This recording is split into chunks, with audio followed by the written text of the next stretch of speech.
గుడిసెవాసులకు అండగా ఉంటాం. మా పోరాటంలో కలిసి వచ్చే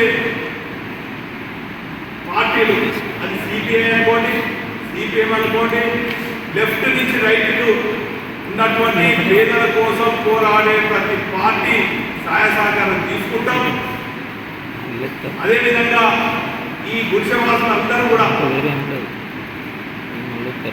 100% పేద బడుగు బలహీన వర్గాలు, ఎస్సీ ఎస్టీ బీసీ మైనార్టీలు వర్గాలు నివసించే ఈ గుడిసెవాస ప్రాంతాలలో గత 3 రోజుల నుంచి అంతా కూడా సర్వే చేశాం. అత్యధిక శాతం కాదు, 100% ఎస్సీ ఎస్టీ బీసీ మైనార్టీలు ఉన్నటువంటి ఈ గుడిసెవాసులకు అండగా ఒక గులాబీ సైనికుడిగా ప్రహారం కాస్తూ వారికి అండగా ఉండి మరి వారి రక్షణను కల్పించే విధంగా ఆ పార్టీ కూడా ఉంటుందని కొన్ని సందర్భంగా తెలియజేస్తున్నాం.